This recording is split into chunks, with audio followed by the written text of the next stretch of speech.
In this episode, I sit down with someone who describes themselves as the son of one of the last drug smugglers. His name is Joseph Hughes, and he will be releasing a project that I believe is currently titled The Last Smuggler. I actually got a sneak peek at this project. It's a podcast that he would be releasing regarding his story, which we'll be discussing today. So consider this a sneak peek at what could be the Last Smuggler podcast. Folks, Joseph Hughes' story is fascinating, and I'm so excited to share it with you. One of the things that Joseph and I talked about before we got on air was just how much effort is required to make a podcast. And folks, I'll just keep this very brief by saying, folks, it's while you might be listening to this podcast for free right now, it does cost money to produce this podcast. And there's even things like, software licensing fees and so on and so forth. The point being, it all adds up. And so if you're able to support our show, our show is supported by listeners like you. You can become a patron. It only costs $3 a month to directly support our show. You just go to thecolememo.com/Patreon. Once again, that's thecolememo.com/PATREON. One of the best ways to support our show, of course, though, is free. Just simply like this episode, subscribe to or follow our show, leave us a positive review from wherever you're listening to us from. Folks, your engagement and support is always appreciated. Please enjoy this episode of The Cole Memo. Today is January 18th, 2024. In case I didn't make it clear, I'm your host, Cole Preston.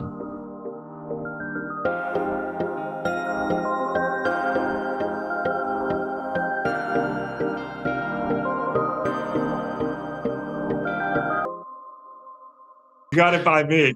Yeah, starting off the podcast with a laugh. Yeah, no, I got a few people with that one. That was a funny little joke. I do satire every once in a while, with as serious as the subject matter can be that I cover. You Yeah. gotta add some humor in. Well, I gotta say, I've been so excited to speak to you. Let me just say the message I received. I received the pilot episode of your podcast, and the person that connected us said, "Listen to this and let me know if you'd like the introduction to the son of the smuggler who produced the above podcast." And I said, "Enough said. Connect me, connect me."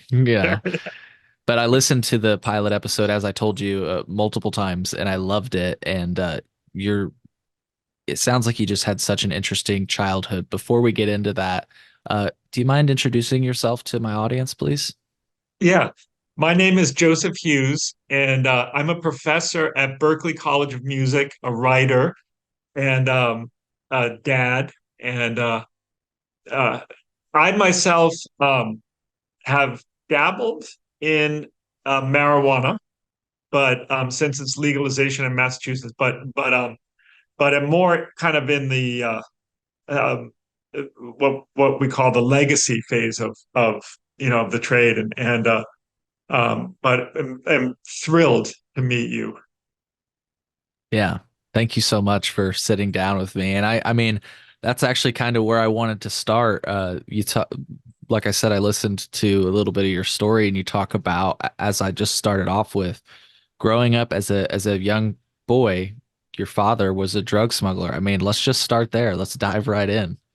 Uh, Yeah, absolutely. Well, one thing that I should point out, is that my I always put biological before father. In the case of my smuggler dad, his name was Mike Woodward. And the reason is because I had a very good dad. The reason why, so to take a just to take a step back, a little bit of the prehistory of meeting my old man, because we left Laredo, Texas, when I was one, and the story goes that my mother's from Boston, and she was, basically a Catholic girl and loved, was in the girls' room at Jeanne d'Arc High School in Milton when Kennedy was assassinated, and read The Other America by Michael Harrington in high school, and was very idealistic and wanted to change the world. And so she went to sign up. She, instead of going to college, she signed up for Vista, which was Kennedy's Peace Corps, basically the domestic Peace Corps. And she could have gone to Honolulu, but she charmed the uh, orientation leaders. But she was ultimately sent to Laredo on the border, and she met my old man. He was from kind of a faded family dynasty. His uncle was mayor of Laredo, Pepe Martin. This is in 1966, and so he was from a family of no small means on the border. And the thing is, he was dyslexic, and he was a huge. Well, he was very well. First of all, when they met, he had a part-time job in the Vista office, and when they met, to hear my mother describe it, he's very charming, very handsome, very charismatic, and basically they fell in love, and this is in a period where before birth control and all that, people basically not before, but basically people your first love, you basically married the person. They married in Mexico, and they were too young, they were kids. And Mike, my old man, was at the beginning very stable. Things were sort of steady, and he had a job as an engineer at the television station in Laredo. And then later, his stepfather, who was a big rancher in South Texas, got him a job in Pearsall in the power plant. But somewhere along the way, he started to really experiment with drugs.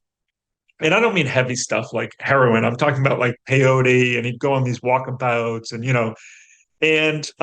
got it into his mind that we should go to Taos, New Mexico, which was a hippie promised land. It was on Time magazine, I think it's 68 or 69, is this, mecca for hippies to go. Land was very cheap.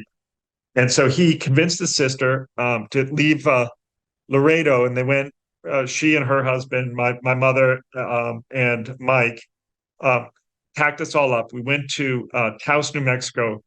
And, by this point, he was he'd kind of lost his way a little bit. I mean, he was after he lost his job at the power plant, he was bartering in Taos and trying to make ends meet. But he didn't. My aunt moved into a home in Taos, and he found us a kiva. A kiva is like basically a dugout in the ground, and he thought, well, this is good enough. And he moved the family into a kiva. And when winter rolled around, I don't know if you've ever been to New Mexico cold, but it gets cold, and like people ski in New Mexico and in Colorado, and so when winter rolled around, it got very cold, and I almost died of pneumonia. And my mother said, "This is it. That's it. Enough is enough." And these friends of Mike's, she called them the Four Magi. They just came. It was Christmas time in 1970, and they just arrived on.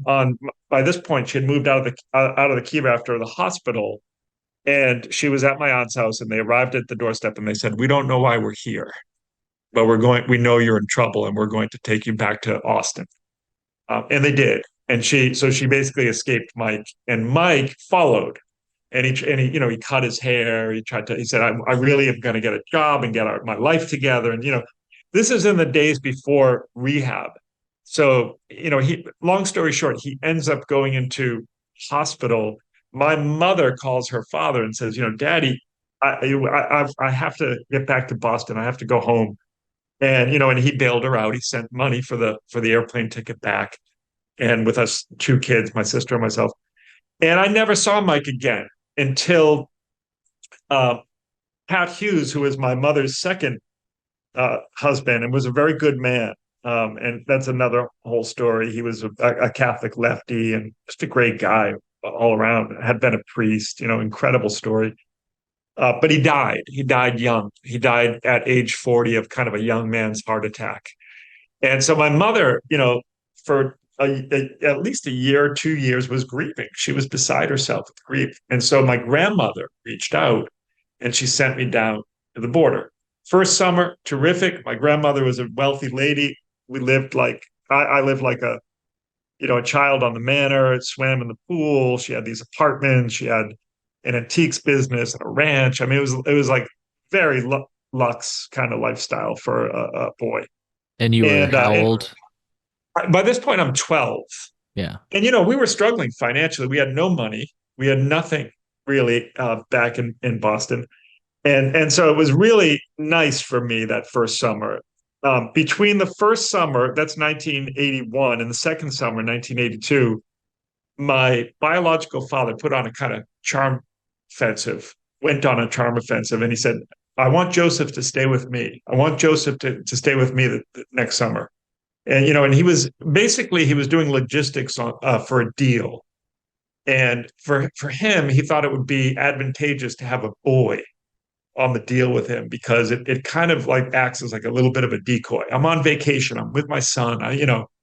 And so he convinced my grandmother. My grandmother, she's another whole story, and I hope to get into her story in the series. But she was way ahead of her time. She could have been CEO of a company if she were born today. But in the boys will be boys kind of culture of the border, she was like, okay, I'll let Joseph stay with you. So I did that second summer.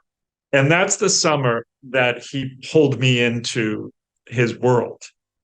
And that first episode of the podcast starts out in Bustamante, which, started out cold like a vacation. I thought, well, this is great. We're going with, his stepdaughter and the common law wife and all these other kids who, as it turned out, were from his boss, who was the head of the gang. It had a very big, kind of unwieldy family, and it was several of his kids and his wife. And so we were in Bustamante, and that's where the podcast picks up, and it's sort of like, okay, this is not a vacation. This is going down with Mike and with Moose to get a stash of the drugs, Right. of the marijuana. Remember, marijuana is like a Schedule One drug at this point, still is, but it's completely illicit to move marijuana in any quantities, and uh, so we're going to get a sample and to bring it back to a drug dealer in Dallas. You don't meet that individual in the first episode. I tried to kind of leave it on a cliffhanger, and we kind of make it across the border. But my life has changed by this point. I mean, it was like, because it was such a scarring event to be used in that way by your father, and so it was tough, and I wouldn't see him again until maybe how many years later was that? 1993. So about 10 years later, when my grandmother turned 70. By this point, he's wanted by the government, by the law, and he's living on the lam in Mexico. He doesn't even live in the United States. And he made a kind of trip into New Mexico to my aunt's cabin. He didn't actually go to the cabin. He went, but we met at a restaurant nearby, and I took some pictures. There was a mariachi band, and that was the only other time I saw him alive.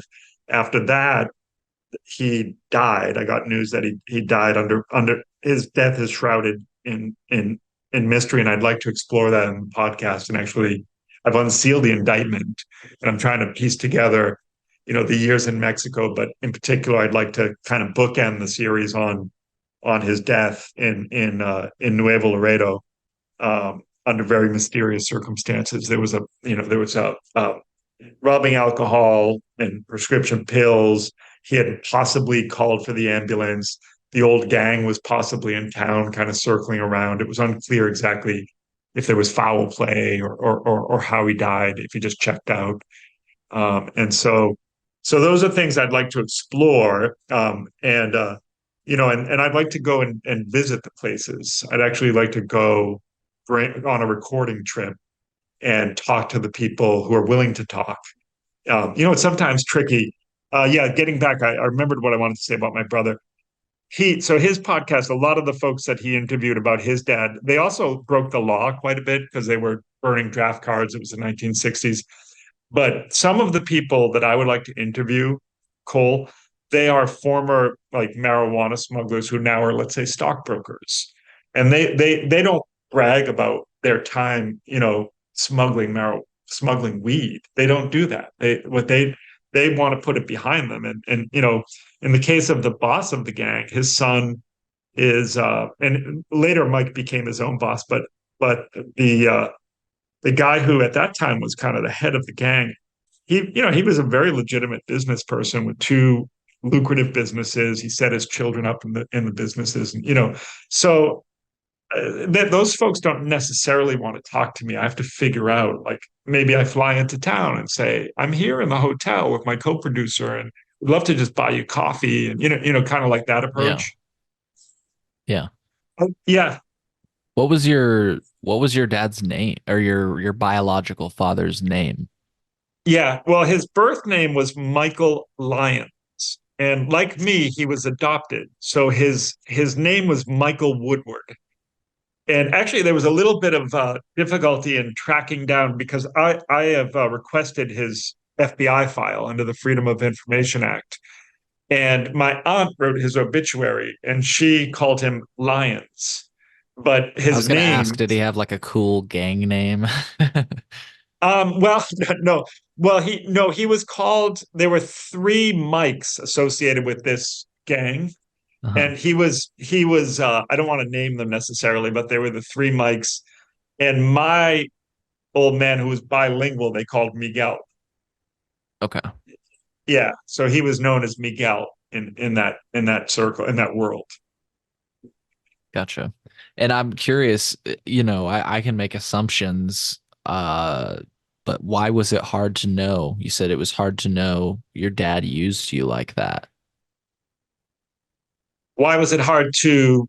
Yeah, like why Yeah, was that hard to know? What like it sounds like something's weighing on you to have come to that realization.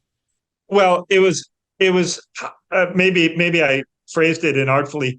It was painful to know that he had no moral compass, that he would use the people closest to him to the other thing to say about my old man is that he was a world-class alcoholic, and that does change people's personality. He also likes spirits, he and so no, he was basically morally just kind of a snake in a lot of ways who would Yeah, turn on his family.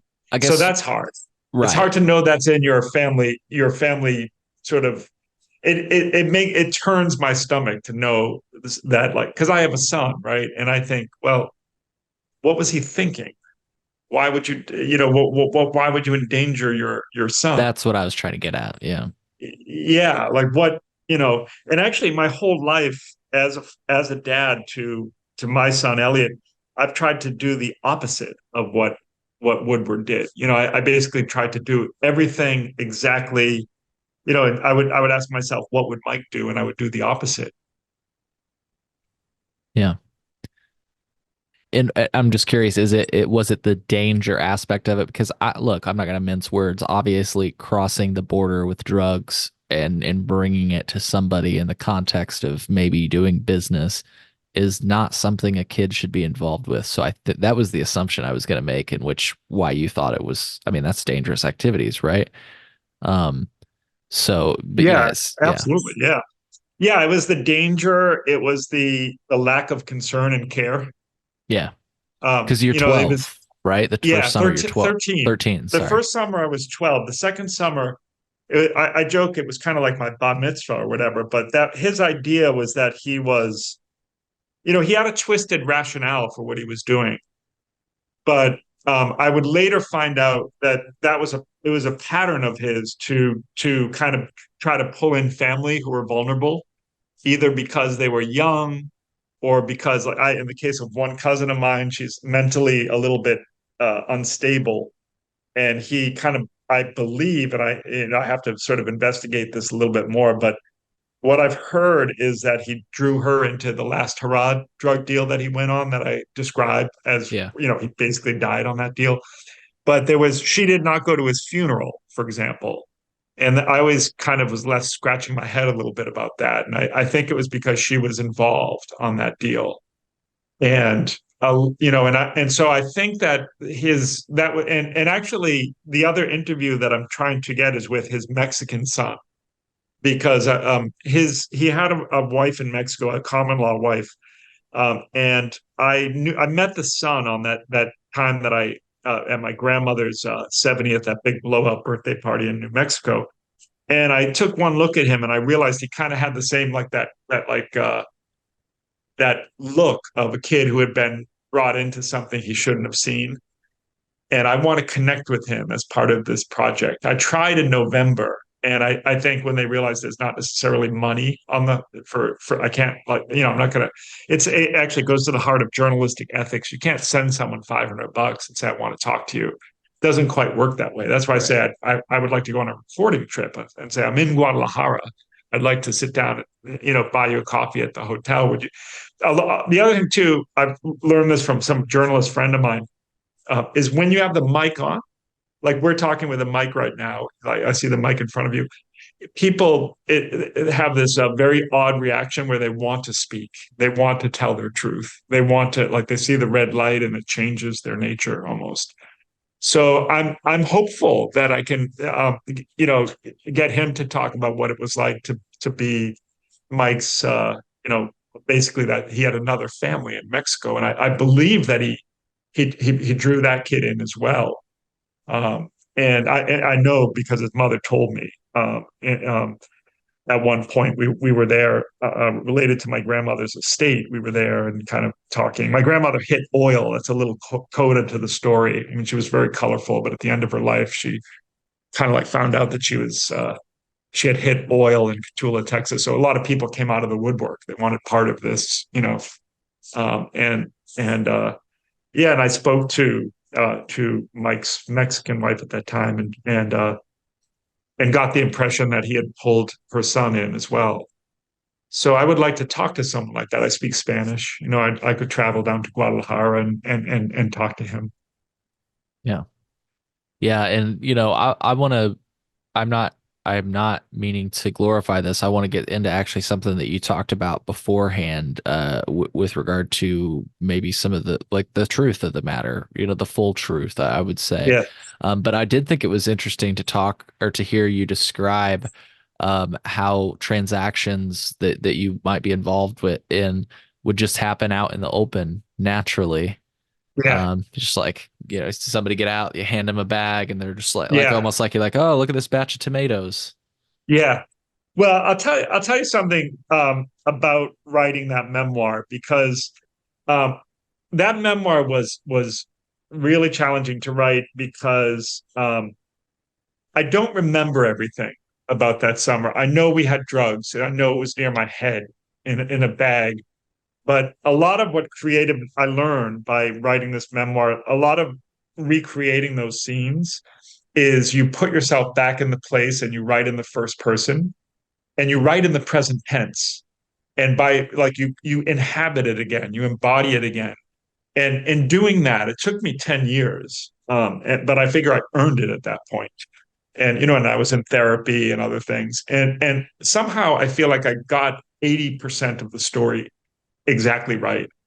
And then there's 20% that I embellished a little bit, nothing related to the drugs, but there were elements of it that I was, you kind of go in and you say, well, that's what creative nonfiction is. It's where Yeah. you sort of have to.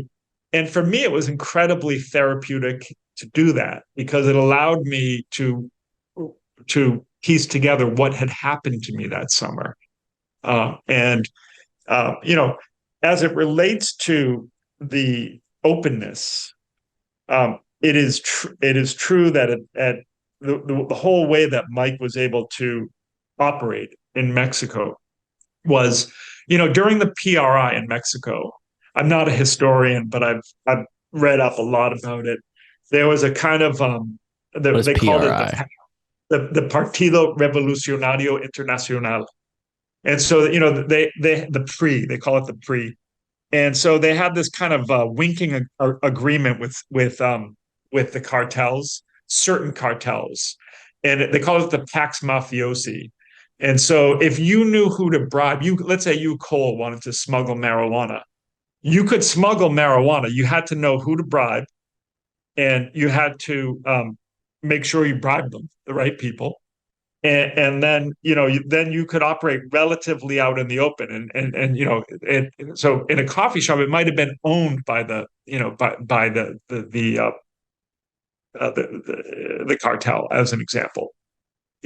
And so a lot of this, of course everything Was the changed in the Cadillac close to that? I mean, it sounded like that's a Oh, the Cadillac Cadillac restaurant bar is something else. The bar. Cadillac bar, the story of the Cadillac is a little different from like a rinky-dink cafe in You can see Bustamante. how I made the similarity though, Yeah, right? yeah, Yeah. yeah, yeah. So the Cadillac was a famous smuggler bar, and actually, it was like a honky tonk kind of. During Prohibition, this was a guy. He was a New Orleans saloon keeper. His name escapes me. A French surname, an American who wanted to make money during Prohibition. So he set up. A lot of people did this actually. A lot of gangsters, like Bugsy Siegel's girlfriend, opened up a nightclub in Nuevo Laredo. But so he went to Nuevo Laredo and he opened up this kind of speakeasy sort of operation.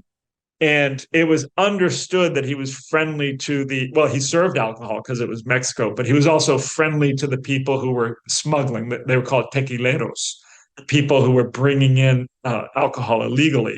So what they refer to today as the infamous, Nuevo Laredo Plaza, that was, basically christened by uh, the tequileros and the gomeros, the opium smugglers, the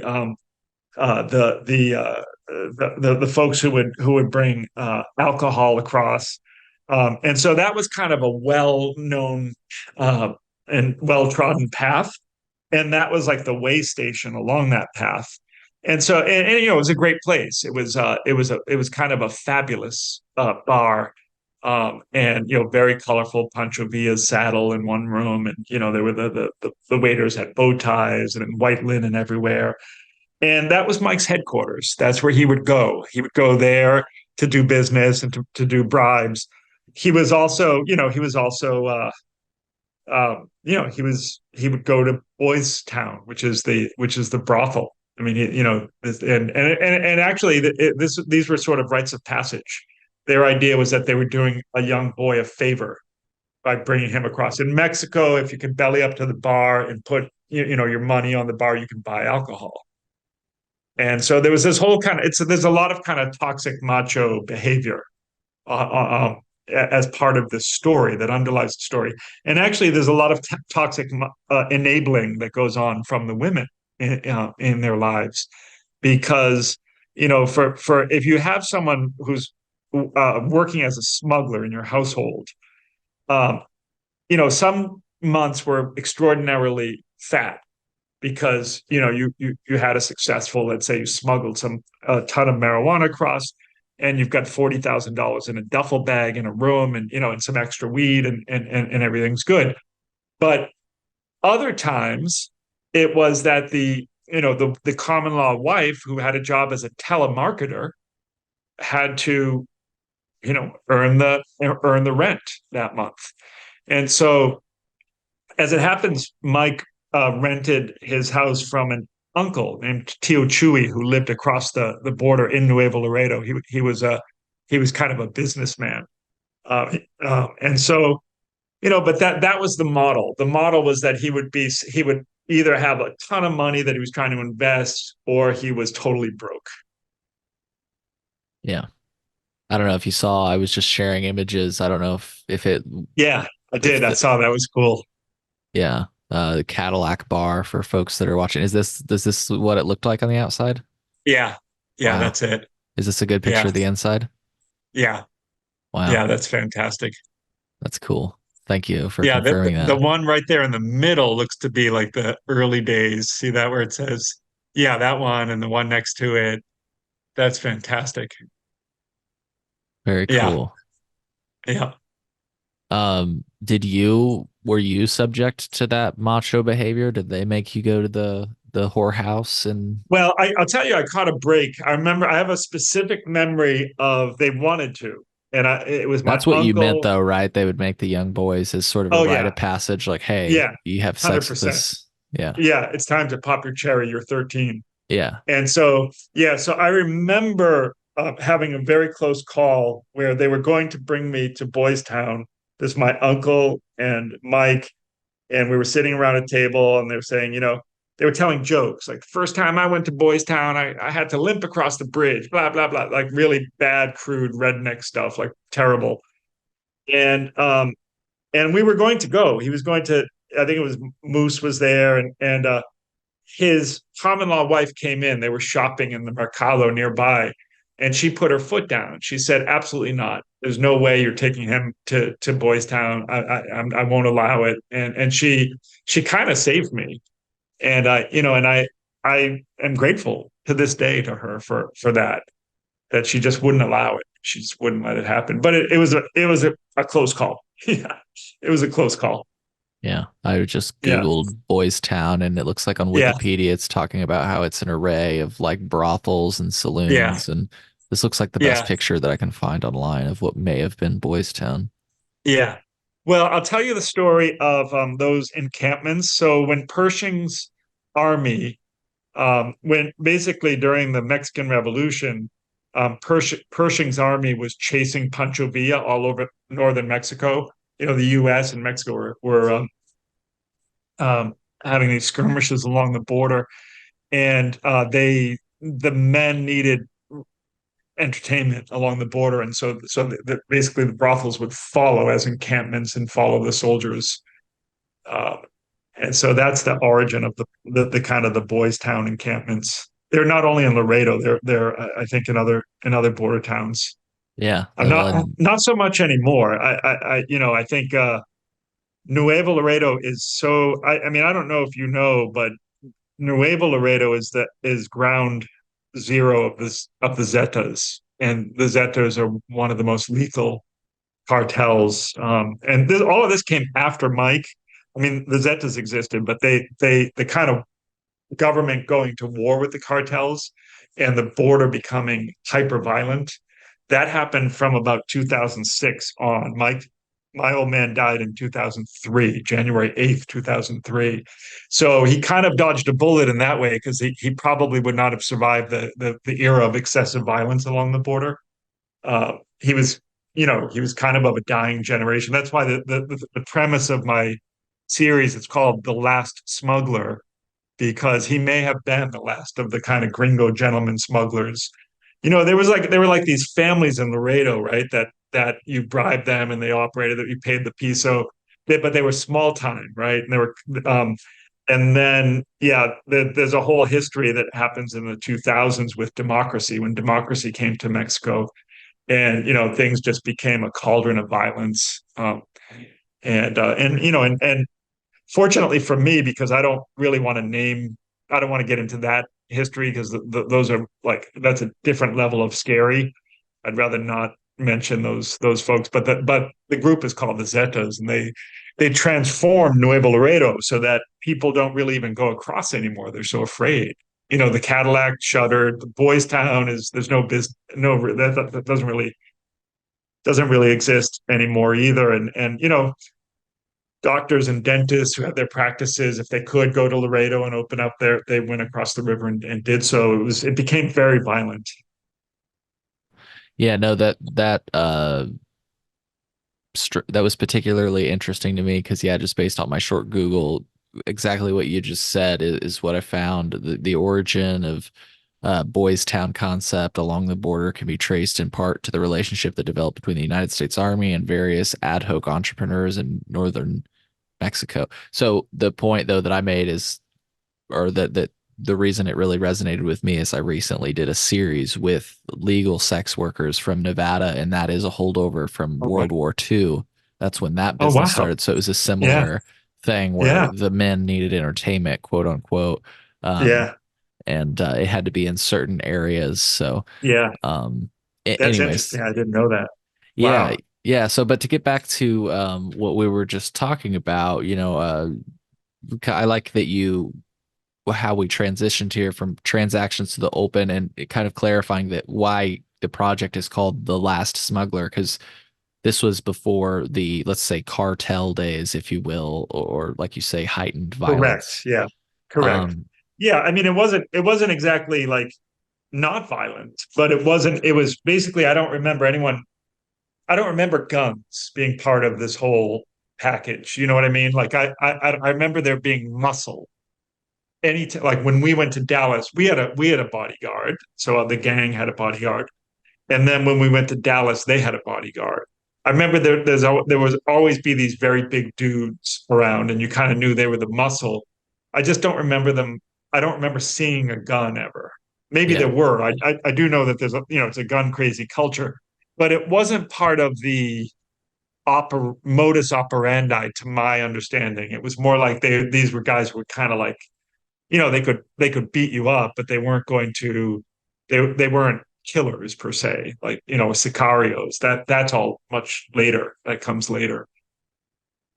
Gotcha. And one of the things that stuck with me, I'd like to, if you're able to, and we could talk off air about this, but the James Bradford, your resident expert, it Yeah, sounds like a awesome resource. And I believe yeah, I took this note off of something that they said, and I think it relates to talking about how your biological father was the last smuggler. It's this idea that a lot of times people will make somebody out to be a kingpin as if it was a right. vertical integration when really it's much more nuanced than that. And it's not like and I just want to take a brief moment to really explain what I'm saying. So for folks that don't know what the term vertical integration means, in some states, just to use cannabis as an example, because it seems like this can resonate with people. In some states, vertical integration is a requirement to participate in the cannabis industry. Florida is an example. So what that Mhm. means, folks, is that you have to grow it, you have to transport it, you have to grow it, package it, transport it, and sell it. So from Mhm. seed to sale, vertical Mhm. integration, you are Mhm. basically, you're growing it yourself, you're selling it yourself, and you're making all of the money. That is what vertical integration is.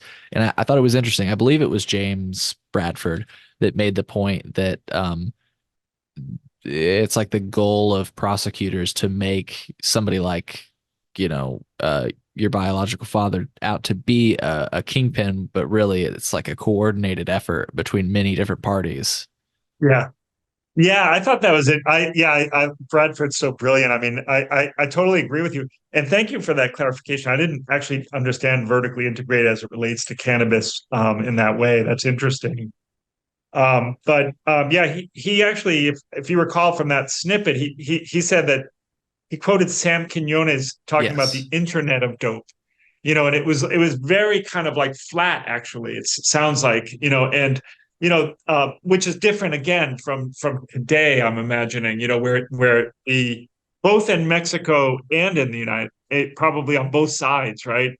But at that time, I think that you could operate on the margins, and as long as you bribe the right people. Right. And again, we're talking not small amounts of money, but it was risky in this way, that if, let's say, you Cole are bringing a truckload of weed and it's 1990, right? And let's say that it gets in an accident, that it falls into the Rio Grande. These things happen. That, let's say that you get hijacked. Basically you're on the highway and people, these kinds of things were not unheard of, or a rival, gang member heard about it and kind of found it. And so then you're on the hook for the money. And if the product gets skimmed, or that's another way that these deals go south. It seems to me like there's a million ways it can go Right. south. And that's the problem, and I will get into that as I develop the series. I happen to know that our deal that I was involved with went south, and I don't know why. I speculate as to why in the memoir. I'm not actually sure.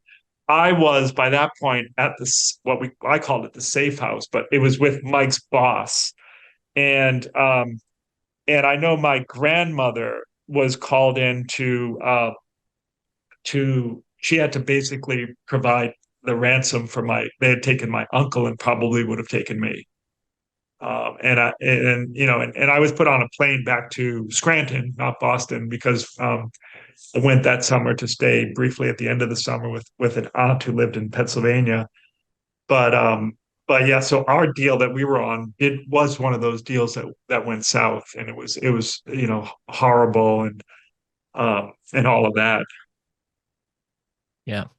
And I want to, we'll get back to just open conversation, but I'm trying to do my part here and discussing this project with you on air, but I also want to take, oh, that Oh happens no, sorry, sometimes. sorry about that. No, it's okay. That happens to me sometimes too. Yeah, Anyways, I'm trying to spread the word of your story on here, and I will continue to, do what I can to share it. I'm curious though, for folks that want to help get your story out, um, is there any way that they can directly assist with that, like either by way of just directly contacting you? I know you're kind of workshopping it and making it. You've got it written down and stuff, and you're trying to push it out, and you want to do it strategically the right way. I'm just asking, just to try to give you any help that you might be able to give you the platform. What yeah, what could a listener do maybe to help you? yeah. I mean, I think there's two avenues. One is, as you know, because you're in the space, the podcast space is very saturated now. And so that's a good thing. It means that there's a kind of leveling off in prices, and Yep. things can be done a little bit more cheaply. So I'm very lucky to be at Berklee College of Music. I have these incredible people, James Bradford, you mentioned, and also a song composer named Ali. And they're just very invested in the story and would love to work on it. The per episode kind of shits and giggles budget is 10 grand. And so we're trying to raise that for the spring to continue our work. We're also pitching it to companies that would probably want to do it in-house.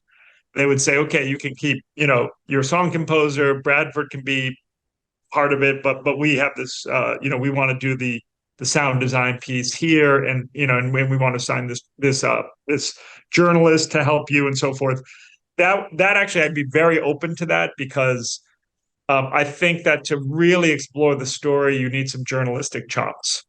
I'm in the process of unsealing the indictment that sent my old man on the run in 1989, 90, right around that time. It's actually in the mail to me right now. And so I'll look at that, and I'd like to just kind of recreate, follow the money, if you will, of his career. Right.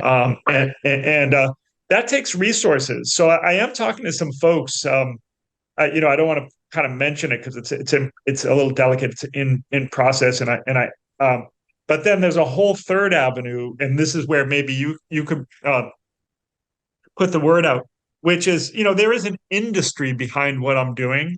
So I'm telling the story of the last smuggler, and this is a legacy story for the legal cannabis industry. So, in the same way that I would think like Anheuser-Busch would want to know the story of the bootleggers and the roots of their business, I would think that there are these companies out there that might want to sponsor this project.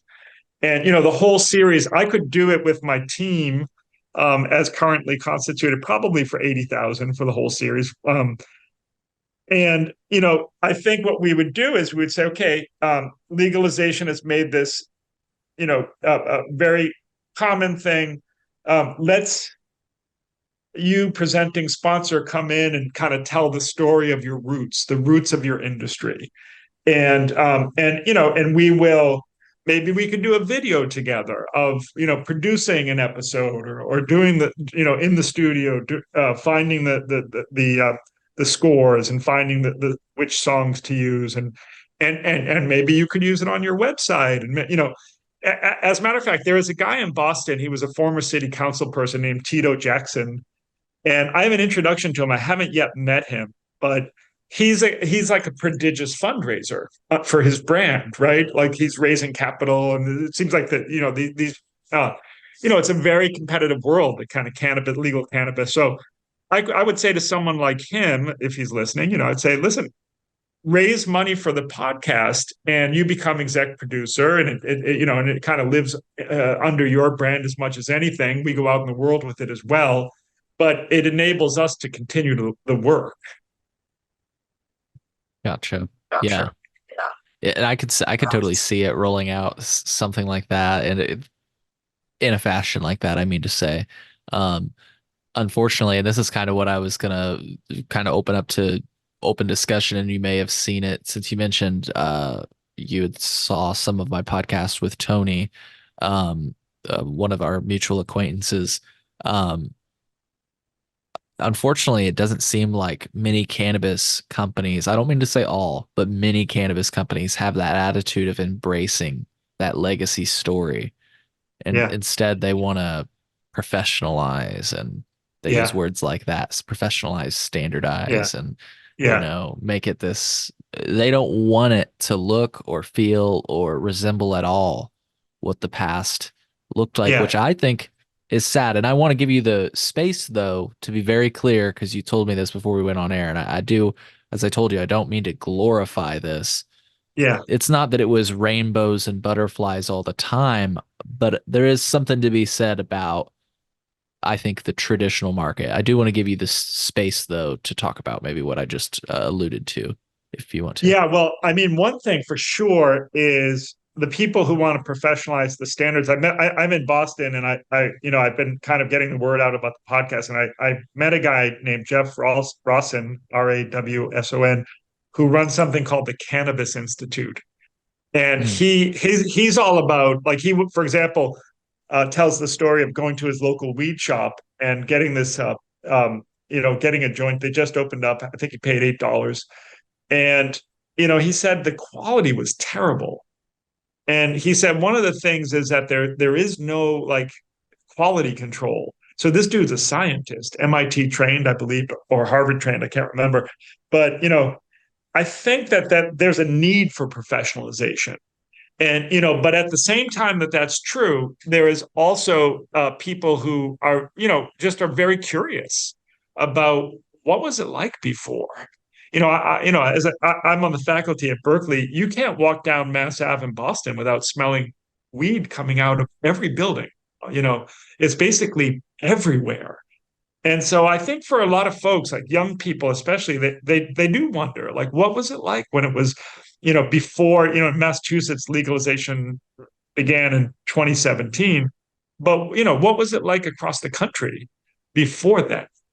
And and so I think there is an appetite, and and it may not come from the kind of corporate weed folks. The problem is that the mom and pop weed shops don't have the money, right. you know, I think that's and it. so Yeah. yeah, and so Tony's great, but it'd be great to find someone kind of in the who's sort of between those worlds, may have some deep pockets, but isn't necessarily on the corporate side, and that would be the kind of person that could come in and say, I'm going to make this happen. This is an awesome project." Right. And one of those details that I fixated on earlier in your story, which I know you said, may have been kind of an embellishment or whatever, but also somewhat true, is the idea of openly inspecting the product. And that is an element of the traditional market that, like I said, like you just said, I think there are good things that come out of legalization and standardization and professionalization, which include testing, the ability Yeah, to do recalls. There were no recalls in the traditional yeah, market because there was no it's mechanism for that, right? It was right. just kind of like, Yeah, hey, you got bad product, enjoy. yeah, Um, yeah, but but there's something to be said, I think, about the sterilization or like I say, the industry is slowly but surely not starting to resemble what it was, and it's becoming very like consumer packaged good, which I understand yeah, that is America, right? You can't go to a yeah, store without seeing consumer packaged goods, but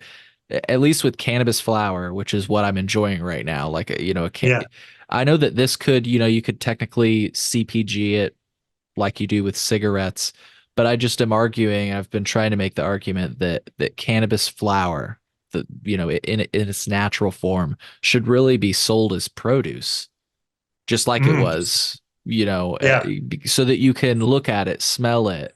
And just yeah, as a connoisseur, maybe for like the average consumer, they're just like, hey, get me a box of weed and I'll smoke it and it'll get me high.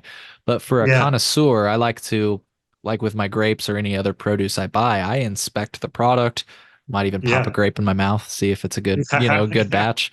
yeah, And I think that should exist in the cannabis market. And that's one simple way in which I Yeah, feel like it feels like an erasure of what I felt was a good, actually a good thing yeah, that existed I in the see. traditional market, you know? Yeah. Yeah. I mean, in a funny way, I can't speak to that. I had an experience when I came back from that summer. One of the things that happened to me was I really started to rebel. I mean, I for one thing, I didn't tell my mother what had happened, and I was sort of bottling it up, and I didn't know, sort of, it was a secret.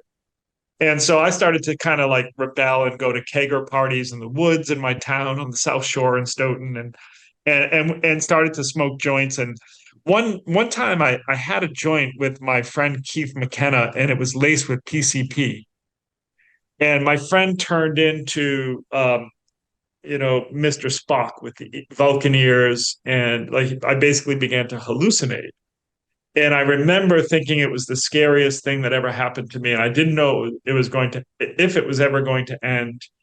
And it turned me off of weed for exactly 43 or 44 years. Oh, wow. And then, and then when it became very legal, or not very legal, but very decriminalized and very accessible, I got a medical marijuana card because I wanted to see what all the fuss was about.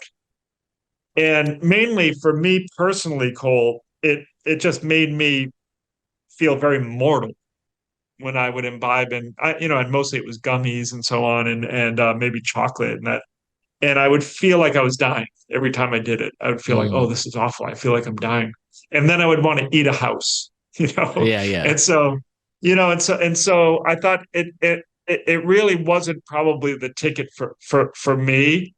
And around the same time, actually, I started to do Tai Chi very seriously, and I think the Chi took the place of what the marijuana had been doing. But I acknowledge its medicine and its ancient medicine, and also the smuggler. The smuggler is also an ancient role, Right.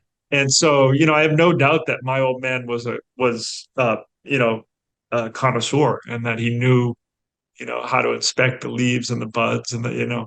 Well, and one detail I picked up on is that you were selling, or I can't remember exactly if it was the sample. I can't remember which part of the story it was, but you had Sinsemilla. Yeah, And from my understanding of history, there was there was weed, which was heavily seeded, and you had to pick through all yeah, the seeds and stems. And then yeah, there was Sinsemilla, which yeah, people finally figured out how to separate the males from the females, yeah, and it was yeah, high grade cannabis. So yeah, it sounds yeah. like your dad did know what he was pushing. Yeah, I think so. I think, and the stuff that he consumed, they did it in private. I mean, they didn't do it.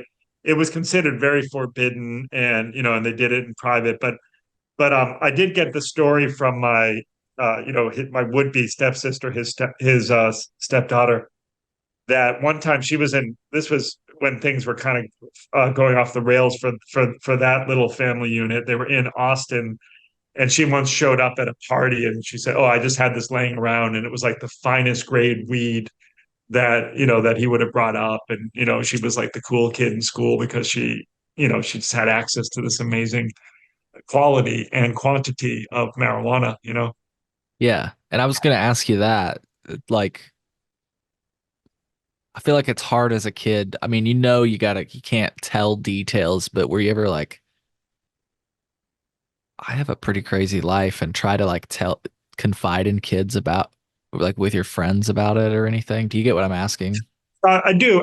I remember. I'll tell you a funny story because 100 years ago, I got a degree in screenwriting from Boston University, and I wanted to do the kind of Hollywood writer thing, and I didn't end up going that route, but I had a partner, and we wrote together, and we optioned several screenplays, maybe as many as five, and we were having a little bit of success at it.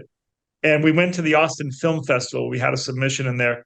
And because I was in Texas, I remember I turned to this friend and I told him the story of that summer, the story that I'm freely telling now with the memoir and with this podcast. And based on his knowledge of me, we had gone to Bowdoin College together, and we then went to graduate school together. I remember him just looking at me like I had two heads, like he couldn't understand that I had this chapter in my life.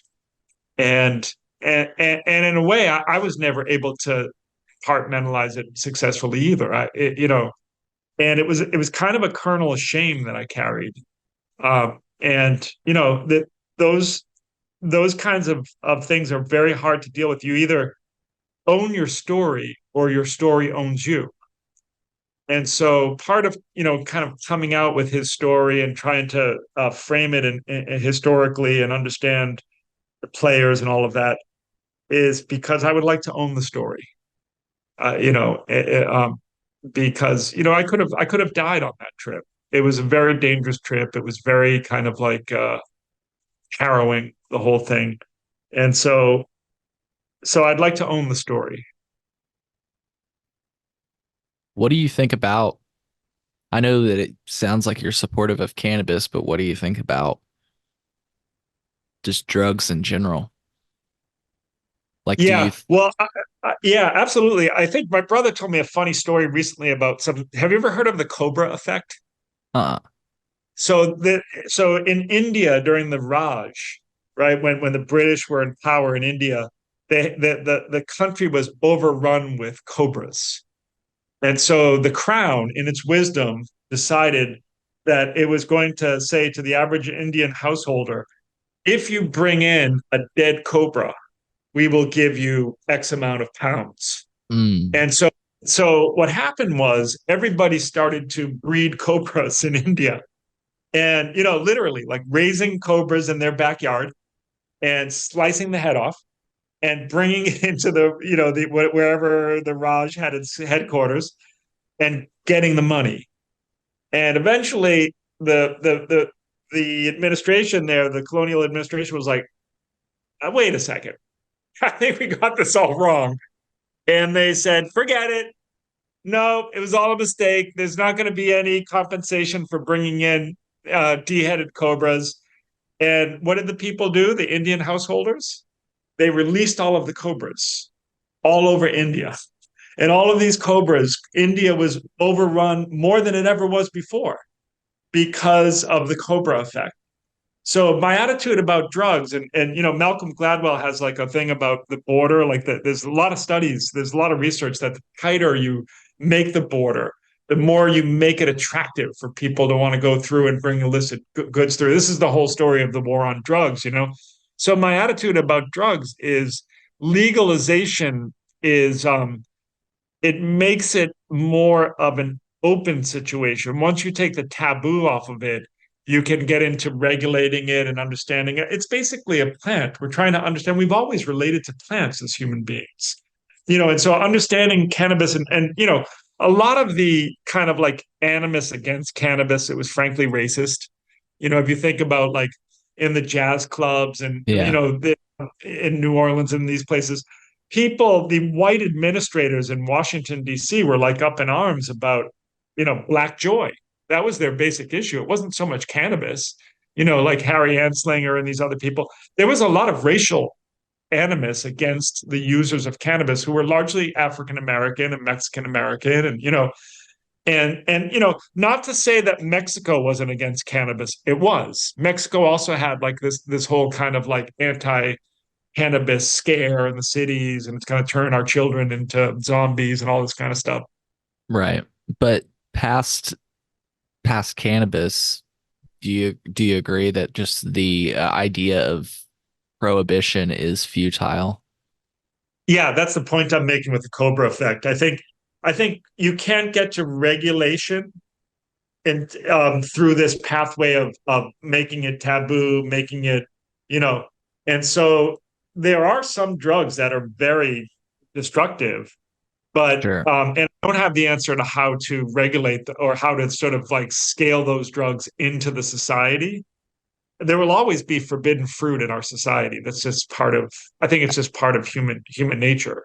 Yeah, absolutely. And to your point, one of the things I was kind of working my way towards, have you ever heard of the iron law of prohibition?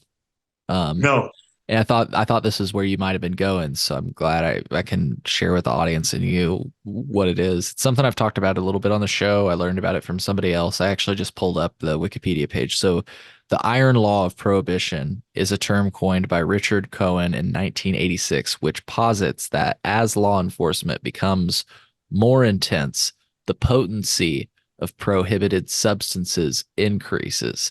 Cohen put it this way: the harder the enforcement, the harder the drugs.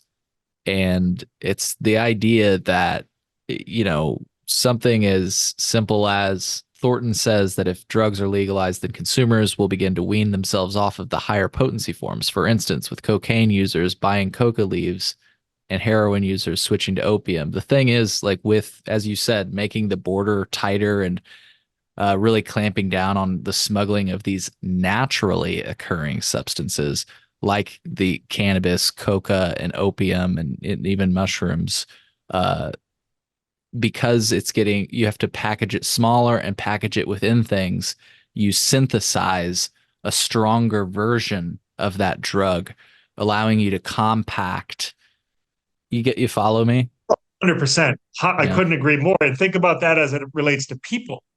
I mean, think about Trump in 2016 coming down the escalator at the Trump Towers saying, "Murder, they're murderers, Right. they're rapists, it's basically that is the same kind of thing. It's sort of like the other, or turning, or trying to create and whip up a frenzy of what's coming across the borders, you know, and and you're it's the iron law of prohibition. It's Yes. true.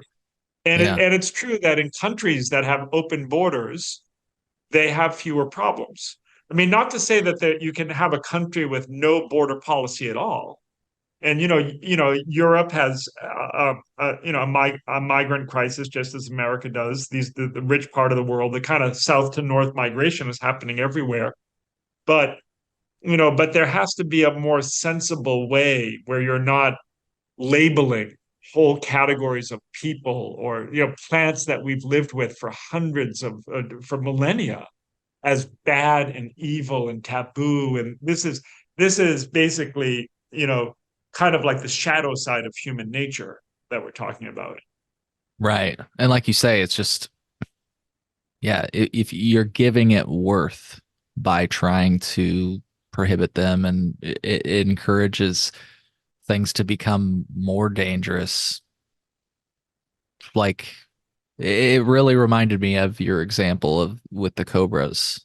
Like you have this intention on your face and it all blows up. It gets worse as a result. Right, exactly. Yeah. Did you see the Elvis movie where Elvis went in? I forget the name of it, but he went in. It's based on a true event. He went in to talk to Richard Nixon, and he wanted to get like a federal badge from the I don't know, from the DEA or what, but basically it's the irony of Elvis associated with marijuana and hash, cocaine, certain drugs with the youth movement and the hippies. And he tried to make common cause with Nixon, saying that, let's go to war on these folks and let's do this and let's do that. There's this uh, photo op of them posing together and whatnot. But the reality is that Elvis died of a legal overdose of pills that his doctor uh, was prescribing. Right. And Elvis was like an idol of mine when I was a kid, and it's sort of like that's such a good example of the hypocrisy of this nation and our drug policy, because Nixon was all over it. He thought it was a great idea to make common cause with Elvis and this fine young man, and but we know how Elvis ended, and we know even at this time. I think that during that trip, he was thrown out of his house by Priscilla, um, down in Memphis, and because of drug use, because he was just out of control. And then he makes that trip to the White House, and Right. But it's funny, even back then there was the distinction how those drugs are okay, right? yeah, Those aren't drugs. Those are yeah, from the doctor. that's right. Well, that's right. And if you watch Mad Men, and all those women who are like, God help us, some of the things that people were on in the 1950s, and it's like, Hmm. it was the doctor. It was like Dr. Feelgood, right? And certain drugs were okay, and certain other drugs weren't, and but I think we'd all be better off if we tried to uh, judge less and understand more and change that part of ourselves that feels the need to lash out and to assess someone else's what they want and what they need to, life is hard. What people need to get through life and to kind of cope is up to them. Yeah. My brother just started using cannabis, so it was kind of funny. I just kind of like to sit back sometimes. He was debating my dad, who's not like support it. Like it's not like he's like he's just whatever. He's like it's legal, whatever. Yeah. Before it was illegal, he had opinions about it, but now he's just like whatever. Um, Yeah. anyways, they were debating whether alcohol was a drug. And again, I have opinions on this. Obviously, it's a drug. I'm sure you would agree with that. Yeah. But I was just playing around with him because I know my brother gets mad and kind of gets heated during arguments. My dad was like, he's like, no, alcohol is not a drug. And I was like, yeah, Callan, he does have a point. They do say drugs and alcohol. Yeah. Right. That's And right. he was like, yeah, kingpin, checkmate. And what was funny is I did not even agree with him, but I just, so, Yeah. but it's funny that like he actually believed that. And I just didn't feel like taking him to task that night. My brother was doing it himself to try Yeah. to like explain that they're Yeah. obviously drugs. But I Yeah. truly believe that that's still a belief today that, there's these drugs and then there's these like coffee, for example. I mean, Correct. coffee is insane. I just started drinking coffee within the last few years, and it's insane that Yeah. like the first time I ever drank 100%. it in a meeting, I was like, I had to almost like leave the meeting. I was like, wow, people like I thought somebody slipped something in my coffee or something. I was like, wow, this is how people feel. Crazy. Yeah. Yeah, that's right. No, absolutely. I mean, that's it. Yeah.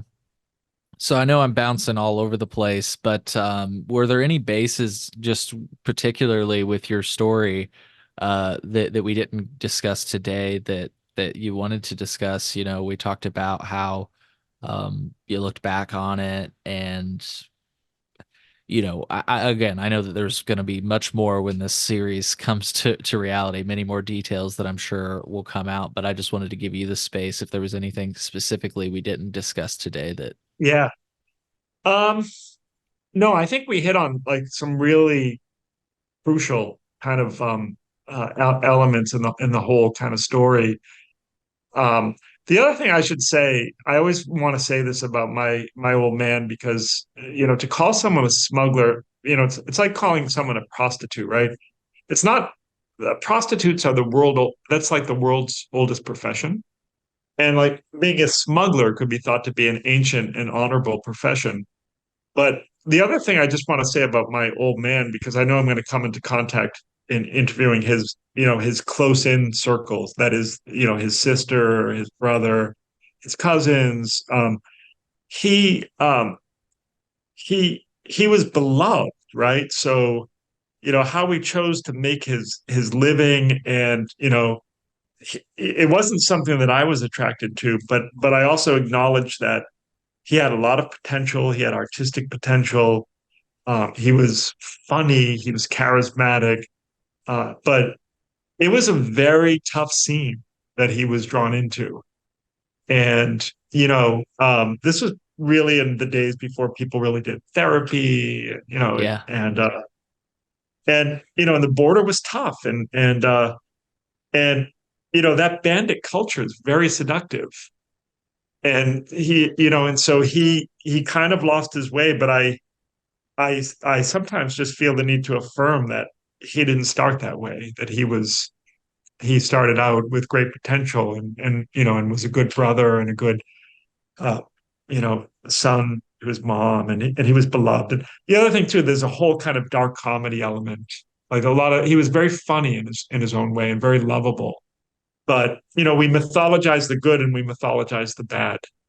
And a true reckoning would include uh, some of the, some of the really worst kind of behaviors and that's why it's been challenging for me to kind of tap the story as the creator of it.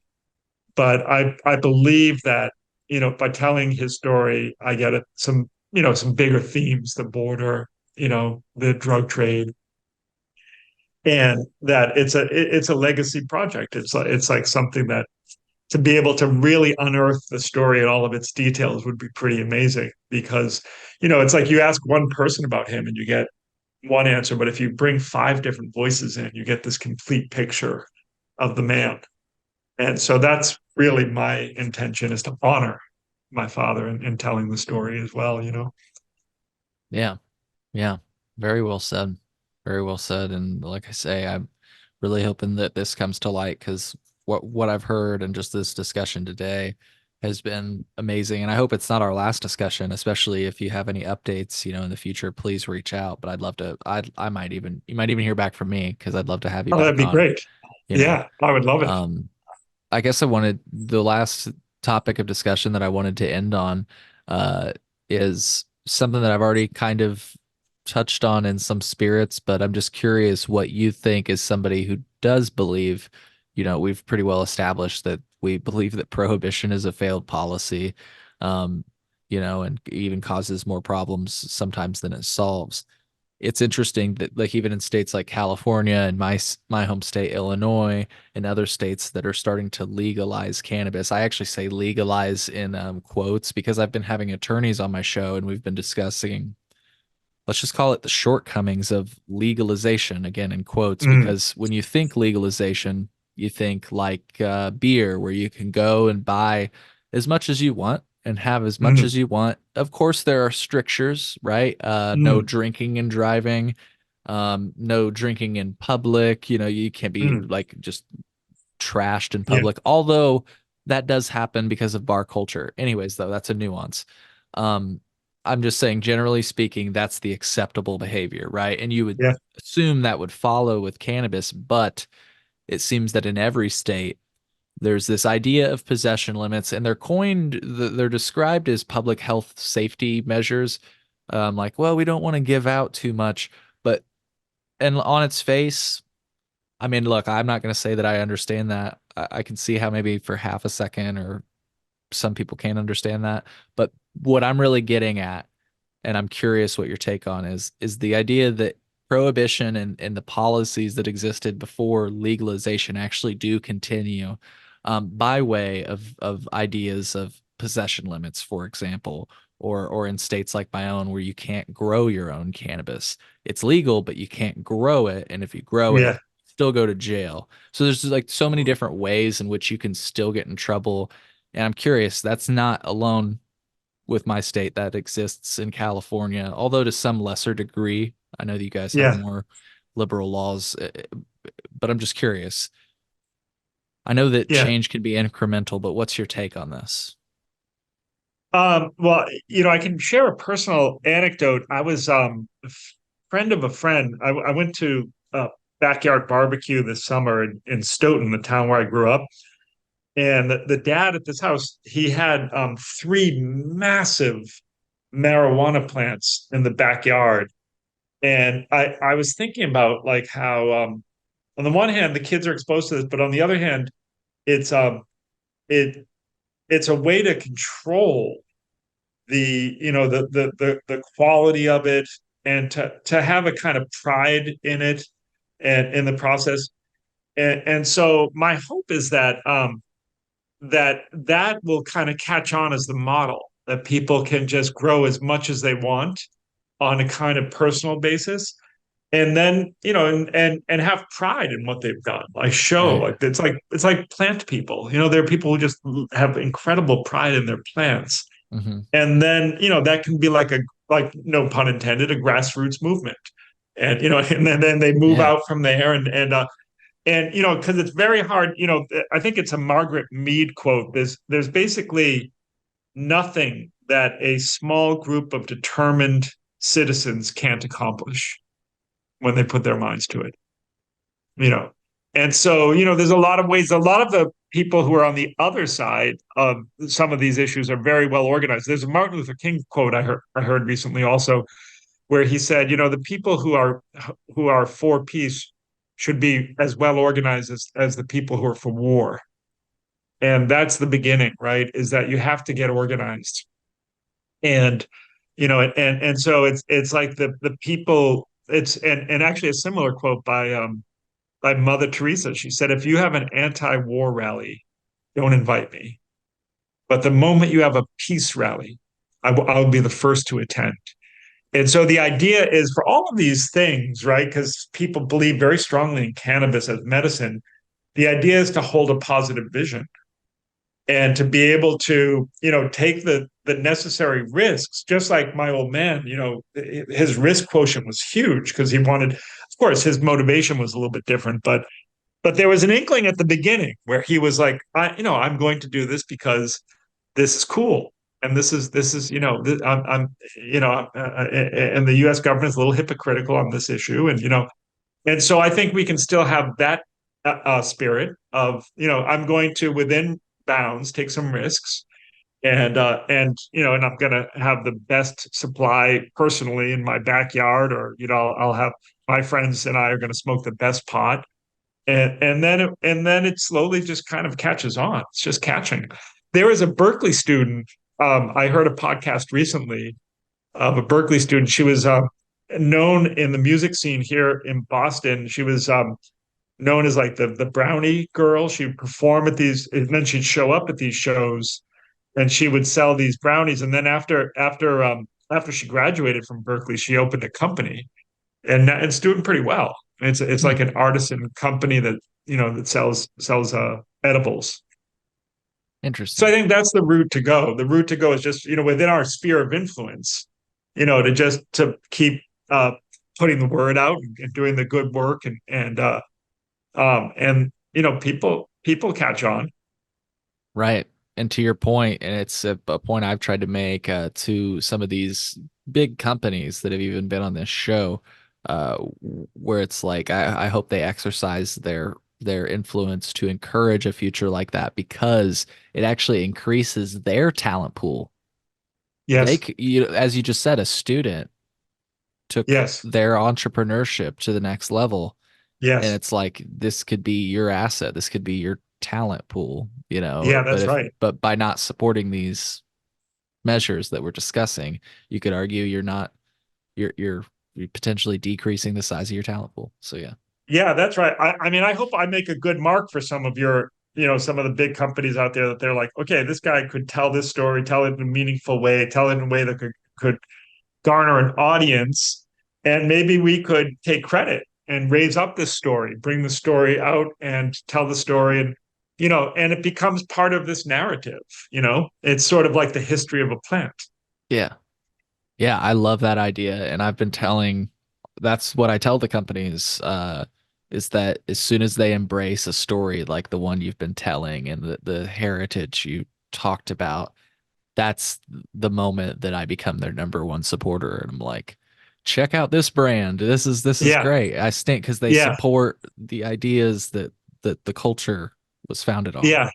for lack of Yeah, better words. exactly. Because I think there's right. I think with marijuana, with cannabis, you always want to connect it to sort of the yeah. There's like a whole prehistory, and you want to connect it to the music and the counterculture, and the that's part of this beautiful tapestry. And as the accountants and lawyers start to come in because they think they can make money, we don't want to let them stamp on that story. The story is the story, and the story, and so going forward, the way you honor that tradition is by kind of weaving it into your practices. Yeah. Yeah, and I was just pulling up a picture. One of the jokes I make sometimes, and I think it's just good to have a picture to really just round out our point on this. Do you think at like these old protests where the hippies are together, they're like, let's legalize marijuana, but Yeah, let's make it so that there's a possession limit because, and if anybody exceeds that, they should still get in trouble. And if you grow it, that might be an issue too. You should only be able to get it at a store. I don't even think they were talking about stores here. Like maybe they were, yeah, yeah, right. No, I don't think so. I think you're right. but I don't think I think they were just like, hey, I can get pot just fine. I just don't want to worry about going to jail on my way back Yeah, from class or whatever. yeah, exactly. Yeah. So, Yeah. You mentioned Bradford. There is a funny story that he tells about a group in California called the Brotherhood of Eternal Love. And their idea was that if we could get the whole world, my mother actually shares this philosophy, like for global warming and other issues that are pressing in on us, that are the existential issues, if the whole world went on a simultaneous acid trip, our right. leader, we could probably get to a much better place a lot quicker. It's like my brother is friends with Bill Burr out in California, the famous comedian. Hell yeah. And Bill Burr, apparently he went on an acid trip one night and he came off the acid trip and he quit drinking cold turkey the next day. Mushrooms. I listen to his Oh, podcast every week. okay. Okay, got it. It was mushrooms. Same difference. Some kind of a, Yeah. like a psychedelic that would take us to a place where we could sort of see the future of the species and the future of the planet if we continue our course, present course. And I mean, the tragedy for this group, and this speaks to the people who are in it for the money, is that, because it's America, Cole, what they did was they formed a church and then they said, we're going to fund this enterprise by selling weed. Well, here's the problem. They were in California. They became very successful at selling weed, sort of like my old man. My old man owed millions to the IRS when he died. And, these were people who suddenly got a taste for money and and so some of them stayed true to their roots within this group, but many of them kind of peeled off and they became like old school, like they got into coke and other things, but there was this kind of beautiful generation that just continued on that path, and all they wanted to do was fund this worldwide acid trip that would bring the world to a better place. Yeah. Man, we need something like that. We're as a species, we're in so much trouble. Like it could not hurt us as a species. Right. Well, I think that idea coupled with another one of Bill Burr's ideas, which is like we need somebody that has to live with their decisions. Is what he says. Like, look, whatever. I'm not trying to be ageist because I hate it when people are ageist against me. I get the opposite end of that spectrum, right? People are like, "You too young" Yeah, or whatever. But so I'm not trying to be ageist, but I do like his point there, where it's like you got to live with your decisions. Like like for Obama, for example, like yeah, hopefully he gets to live, like a very long life, but as a yeah. result of being elected so young, he has to live with his decisions, That's right? right. That's exactly So, right.